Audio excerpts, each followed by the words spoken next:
पथरीले रास्तों से गुजरता एक घुड़सवार जो अब सामने से हमारी ओर चला आ रहा है। उसका घोड़ा थका हुआ है, जिसकी चाल थमी थमी सी है। उसके करीब आने पे हम देखते हैं उस पर बैठा घुड़सवार एक कच्ची उम्र का लड़का है, जो इस वक्त तेज गर्मी से परेशान अपने ही पसीने से तर आगे बढ़ा चला आ रहा है। अब वो कुछ पल के लिए ऊपर तपते आसमान की तरफ देखता है। सूरज सिर पे है और उसके ठीक ऊपर एक चील उड़ रहा है। लड़के के होंठ सूख रहे हैं, जिसे अब वो अपनी ही जीभ से गीला करता है, जबकि उसका घोड़ा अपनी थकान और प्यास की वजह से लंबी सांसें ले रहा है। घोड़ा एक कुएं के पास आकर रुक जाता है। लड़का घोड़े से उतर उसकी पीठ को थपथपाता है, जबकि वो घोड़ा वहीं पास रखे नाद जिसमें उसके लिए पानी रखा है, पानी पीने लगता है।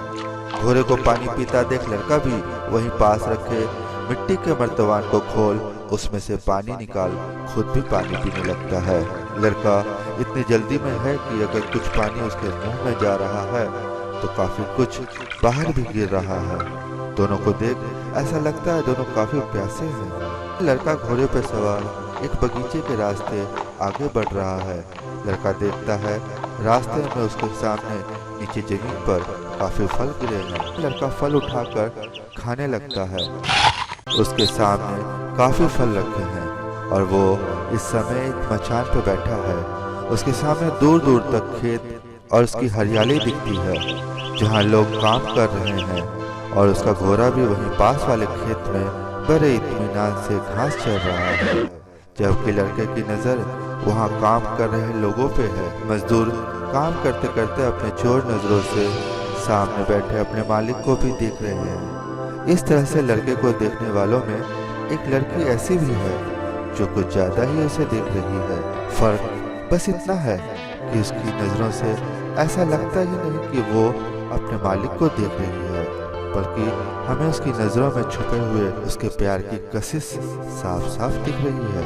हम देखते हैं शाम ढल रही है और उसके साथ साथ यहाँ हल्की फुल्की हवाएं चलने लगी है। लड़का अपनी मचान पर बैठे बैठे अपने सामने नीचे एक बूढ़े आदमी से बातें कर रहा है। बूढ़ा आदमी जो शायद किसी की तारीफ कर रहा है और वो इस वक्त ठीक उसके पीछे है। अब लड़का मुस्कुराते हुए नीचे सामने देखता है। सामने ठीक उस बूढ़े के पीछे मजदूरों की एक छोटी सी भीड़ है, जो अपने मालिक की तरफ किसी उम्मीद भरी नजरों से देख रहे हैं। ऐसा लगता है वह बूढ़ा उन मजदूरों का मुखिया है। लड़का मुस्कुराते हुए उस भीड़ में खड़ी एक लड़की की तरफ देखता है। लड़की उस भीड़ में से निकल आगे बढ़ उस बूढ़े के पीछे आकर खड़ी हो जाती है। ये वही लड़की है जो अपने मालिक को काम करते वक्त अपनी चोर नजरों से कुछ ज्यादा ही देख रही थी। हम देखते हैं बूढ़ा खुश है, पर उस भीड़ में कुछ लोग ऐसे भी हैं जो खुश नहीं हैं। तभी लड़का अपने पास रखे एक फल को उठा नीचे उस लड़की की तरफ फेंकता है। लड़की उस फल को लपक कर पकड़ लेती है। वो उसे पाकर खुश है। हम देखते हैं दोनों ही कच्ची उम्र के हैं, फिर भी दोनों की आंखों में जिंदगी के मायने अलग हैं।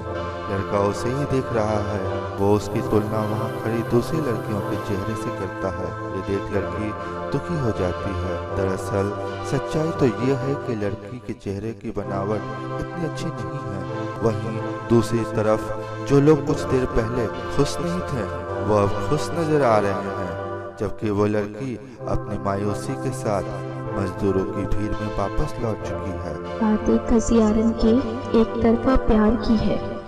जितनी बदसूरत वो दिखती थी, उतना ही सच्चा प्यार वो दिल ही दिल में जागीरदार के बेटे से करती थी। सुबह सुबह हम देखते हैं उसी लड़की को उसकी चुलबुली हरकतों के साथ, कच्ची उम्र, बेहद नादान, जो ठहरे हुए पानी में पत्थर फेंक उसे अपने वहां होने का एहसास कराती है।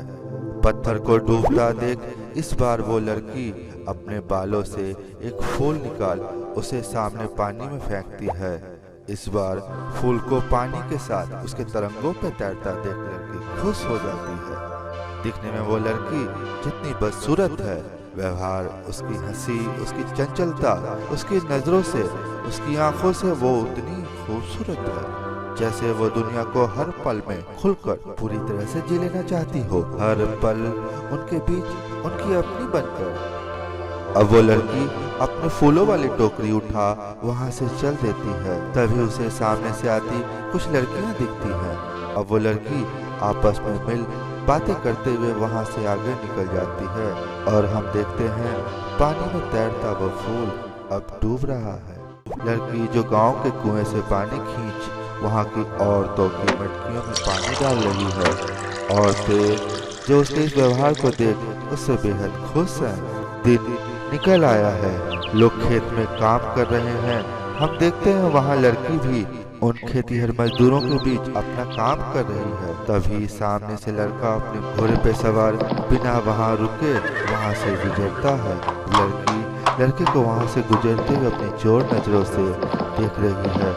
वो महसूस करती है कि वो लड़का उसके आसपास काम कर रही दूसरी लड़कियों को जो उसे वहाँ देख उसकी अगुवाई में खड़ी हो गई है अपनी चोर नजरों से देख रहा था।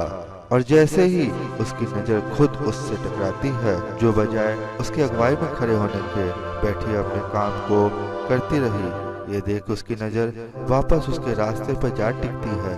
लड़की कुछ सोचते हुए लड़के को फिर से एक बार देखती है जो इस वक्त उससे काफी दूर अपने रास्ते पे आगे निकल गया है।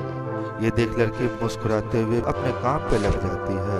सब लोग जो लड़के की अगुवाई में वहाँ खड़े थे वो वापस अपने काम पे लग जाते हैं। जागीरदार का बेटा जब भी घोड़े पर सवार सुबह अपने खेत से गुजरता, वो घसियारन सब काम छोड़ बस उसे ही देखते रहती। जागीरदार के बेटे की अगुवाई में उसके अलावा उसके आसपास कई लोग और होते थे, इसीलिए घसियारन पर किसी की नजर नहीं गई। पर जागीरदार के बेटे की नजर में वो आ गई थी। दोपहर हो चुकी है और वो बूढ़ा आसमान की ओर देखता है। फिर वो सामने एक ऊंचे पेड़ की परछाई की ओर देखता है। उसे देख सारे मजदूर खड़े हो जाते हैं। लड़की को उसकी सहेली बुलाती है पर वो उसकी बात अनसुनी कर अपने काम को पूरा करने में लगी है। हम देखते हैं सारे मजदूर पेड़ की छांव में इकट्ठे बैठे हैं। उनमें से कुछ आराम कर रहे हैं तो कुछ लोग दोपहर का भोजन, जबकि लड़की अपने काम में मशगूल है। ये देख बूढ़ा पेड़ की छांव में बैठा मुस्कुरा रहा है। हम देखते हैं सब लोग काम कर रहे हैं। लड़की का काम अब जैसे खत्म हो गया है। वो यहाँ वहाँ देखते हुए ऊपर आसमान की ओर देखती है, फिर कुछ सोचते हुए वहाँ से चल देती है। बूढ़े की नजर अब भी उस लड़की पे है। वो उसे वहाँ से जाता हुआ देख हंस देता है। उसे हंसता देख सामने काम कर रहा उसी की उम्र का एक दूसरा मजदूर उसे चौंकते हुए देखने लगता है। ये देख वो बूढ़ा मुस्कुराते हुए फिर उस लड़की की तरफ देखता है और उस बूढ़े से कहता है, हमेशा समय से आगे रहना चाहती है, गांव की तरफ जा रही है इस उम्मीद में कि शायद वो किसी और के काम आ सके। पता नहीं इसे भूख लगती भी है या नहीं। देखना शाम ढलने तक ही ये छोरी वापस आएगी। दूसरा आदमी अपने बाप पे गई है। ये सुन दोनों हंसने लगते हैं। सुबह सुबह वो लड़का घोड़े पे सवार होकर खेत की तरफ आ रहा है। उसे अपने रास्ते में सूखे पत्तों के बीच ताजे फूल बिखरे नजर आते हैं। वो यहाँ वहाँ देखता हुआ आगे बढ़ता है। ऐसा लगता है जैसे लड़का इस बात से अनजान नहीं है। उसे पता है कि कोई उसे देख रहा है। वो वहाँ सूखे पत्तों पे किसी के चलने और उसके अलावा भी वहाँ किसी और के होने की मौजूदगी महसूस करता है, पर वहाँ कौन है उसे शायद ये नहीं पता। वो यहाँ वहाँ देखते हुए आगे बढ़ता चला जा रहा है। हम देखते हैं उसी लड़की को जो इस वक्त उस लड़के को एक पेड़ की ओट से छुप कर देख रही है। वो कुएं के सामने रुकता है। वो वहाँ अपने घोड़े को पानी पिला खुद भी पानी पीता है। लड़का वहाँ भी किसी और की मौजूदगी महसूस करता है। हम देखते हैं लड़की यहाँ भी उसे दूर से छुपकर देख रही है। अब लड़का बगीचे में पहुँचता है। उसे वहाँ उसके रास्ते में आज भी ठीक वैसे ही कुछ फल गिरे हुए दिखते हैं। वो आसपास देखते हुए उसे उठा लेता है और वो लड़की यहाँ भी उसे एक पेड़ की ओट लिए देख रही है। लड़का खेत की मचान पे बैठा है। लड़की उसे वहाँ भी खेत में अपने काम को करते हुए अपनी चोर नजरों से देख रही है। हर बार वो लड़की उस लड़के को किसी अनजाने प्यार और उसके अपने विश्वास के साथ देखती है। सांझ ढल चुकी है पर वो लड़की अब भी काम कर रही है। सब लोग गांव की तरफ भाग रहे हैं पर हमेशा की तरह लड़की पे लोगों के व्यवहार का कोई असर नहीं होता। वो पहले की ही तरह अपने काम में मशगूल है।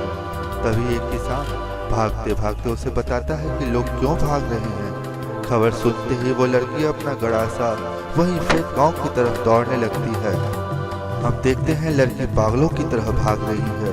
जो लोग कुछ देर पहले उससे आगे थे अब वो कहीं पीछे रह गए हैं। वो लड़की घबराई हुई अपनी ही धुन में तेजी से गांव की तरफ भागी चली जा रही है। एक दिन ईश्वर ने उस घसियारन के प्यार की परीक्षा लेनी चाहिए और जागीरदार के बेटे को काला नाग काट लेता है। खबर सुनते ही घसियारन दौड़ी दौड़ी जागीरदार के बेटे के पास पहुंचती है। लड़का जमीन पर गिरा हुआ सांप के जहर की जलन से छटपटा रहा है। उसके चारों ओर भीड़ लगी है। वो बातें तो कर रहे हैं पर कोई उसकी मदद के लिए आगे नहीं बढ़ रहा। लड़के के ठीक सामने मजदूरों का मुखिया वही बूढ़ा आदमी खड़ा है। वो अपने दूसरे साथी उस बूढ़े आदमी से कहता है, क्या जवाब देंगे जब मालिक शिकार से लौटेंगे। हम देखते हैं वो लड़की भीड़ को चीरते हुए सीधा उस लड़के के सामने आकर खड़ी हो जाती है। लड़की उस लड़के को ऐसी हालत में देख घबरा जाती है। अब वो मदद की उम्मीद लिए वहाँ खड़ी भीड़ की ओर देखती है जो अपने मालिक की जिंदगी की उम्मीद रखते हुए भी उसकी मदद के लिए इस वक्त आगे नहीं बढ़ रही। ये देख वो लड़की उस बूढ़े की ओर बढ़ती है। वो उसे पकड़ उससे विनती करते हुए कहती है, बाबा आप लोग कुछ करते क्यों नहीं, यूं ही चुपचाप क्यों खड़े हैं। छोरी जहर उतारने वाला आता ही होगा, आदमी भेज रखा है। बाबा इसकी हालत तो देखो जरा, देर हो जाएगी। जहर तो चूस कर भी निकाला जा सकता है। हाँ बेटी पर काले नाग का जहर है। यहाँ कौन अपनी जान जोखिम में डालेगा। लड़की बिना कुछ सोचे समझे, मैं निकालूंगी। लड़की ये कहते हुए लड़के की तरफ मुड़ आगे बढ़ने लगती है। तभी बूढ़ा उसे पकड़ लेता है। लड़की खुद को छुड़ाते हुए फिर कहती है, मालिक की जिंदगी आगे ना जाने हम जैसे कितनों की जिंदगी संवार सकती है। बाबा ये तो सोचो। हम देखते हैं लड़का अपनी उम्मीद भरी नजरों से उस लड़की को देख रहा है। छोरी तुझे कुछ हो गया तो हम तेरे बाप को ऊपर जाके क्या मुंह दिखाएंगे। लड़की हंसते हुए, कुछ नहीं होगा और अगर हुआ भी तो मैं आपसे पहले ही उन्हें समझा दूंगी कि मैं भी तेरी ही बेटी हूँ। तुझे मुझसे ज्यादा गांव वालों की फिक्र थी और मुझे तेरी, इसलिए चली आई। कहते हुए वो लड़की अपना हाथ छुरा उस लड़के के पांव से सांप के काटे जहर को उसके खून से चूस चूस कर निकालने लगती है। लड़का इस वक्त उस लड़की को अपनी जिंदगी की उम्मीद लिए देख रहा है। उसकी नजर बार बार लड़की की आंखों पे जा टिकती है और उसे याद आता है उसकी वो आंखें जो नकाब के पीछे से उसे देखा करती थी। अब लड़का धीरे धीरे अपनी आंखें बंद करने लगता है। ये देख लड़की उसे झंझोर हर बार मालिक मालिक करते हुए जगह उसके पांव से वापस खून चूसने लगती है। लड़का जो इस वक्त लड़की की हरकतें और उसके चेहरे की मासूमियत देख रहा है, उसकी नजरें अब धुंधली होती जा रही है पर उसकी आंखें अभी भी खुली है जो उस लड़की की तरफ देख रही है। लड़का हमेशा की तरह सुबह सुबह अपने खेत की ओर बढ़ रहा है। इस बार उसके साथ 2 सेवक भी है जो उसके घोड़े के साथ साथ दौड़ रहे हैं। लड़का उस जगह से गुजरता है जहां उसे हमेशा फूल नजर आते थे। वहां उसे आज कोई ताजे फूल नजर नहीं आते और जो फूल बिखरे हैं वो अब पूरी तरह से सूख चुके हैं। लड़का कुछ पल के लिए रुक वहां आसपास किसी के होने की आहट को सुनने की कोशिश करता है पर आज उसे वहां किसी लड़की के सूखे पत्तों पर चलने की कोई आहट सुनाई नहीं देती, बल्कि तेज हवाओं में सूखे पत्तों के उड़ने की आवाज उसे और भी परेशान कर देती है। हवा जो अब उसके रास्ते के सूखे पत्तों को भी उड़ा रही है। ऐसे में अब वो लड़का अंदर ही अंदर घबरा रहा है। लड़का अपने खेत पे पहुंचता है। उसे वहां देख सारे मजदूर अपना काम छोड़ उसे देखने के लिए उसके करीब चले आते हैं। लड़के की नजर भीड़ में उस लड़की को तलाश रही है। वो उसे वहां ना देख उस बूढ़े से जो ठीक उसके सामने सिर झुकाए खड़ा है उसके लिए पूछता है। बूढ़े की आंखों में आंसू है। वो अपने मालिक से रुंधती आवाज में अपने बहते आंसू को पोंछते हुए उसके बारे में बताता है। हम देखते हैं वहाँ इकट्ठी भीड़ में हर किसी की आंखों में आंसू है। कुछ दिन बाद जागीरदार का बेटा ठीक हो जाता है। जब वो वापस खेत पर लौटता है, उसके पूछने पर गांव वाले बताते हैं कि मरने से पहले उस अभागन ने उसके लिए सिर्फ इतना ही कहा है कि वो अपने मालिक को मुस्कुराते हुए दोबारा देखना चाहती है, एक बार अपनी कब्र से। लड़का बगीचे से गुजरता है। आज उसे वहाँ कोई फल जमीन पर गिरा नजर नहीं आता। वो ऊपर पेड़ पर देखता हुआ आगे निकल जाता है। लड़का पथरीले रास्तों से होते हुए हमेशा की तरह वापस लौट रहा है।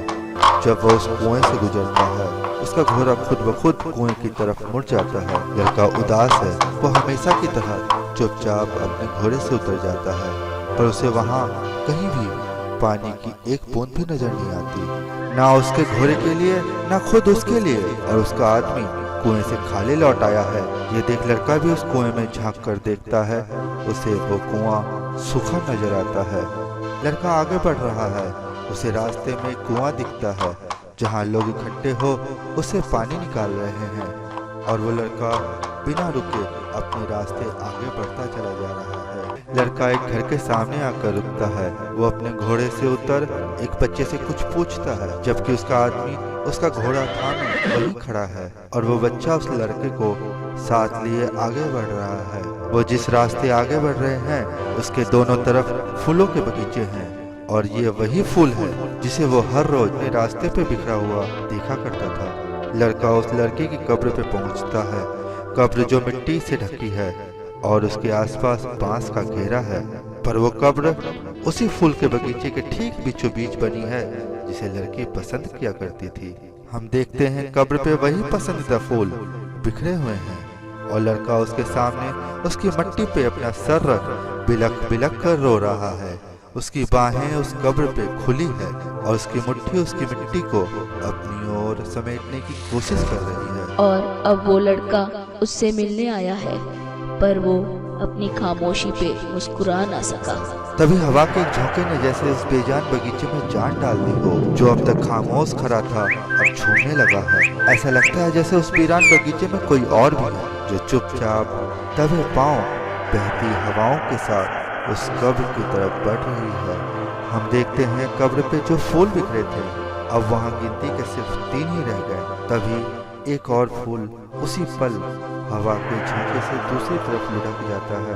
तब हमें एहसास होता है कि लड़का अभी भी वही है जो इस वक्त अपनी मासूका के बगल में उसके दूसरी तरफ ठीक उसी तरह से लेटा हुआ है, और उसके बेजान शरीर पर वही फूल बिखरे पड़े हैं, ठीक वैसे ही जैसे कुछ देर पहले लड़की के कब्र पर थे। लड़के के चेहरे पे कब्र की गीली मिट्टी लगी है, जैसे उसका चेहरा किसी नकाब के पीछे छुपा हो।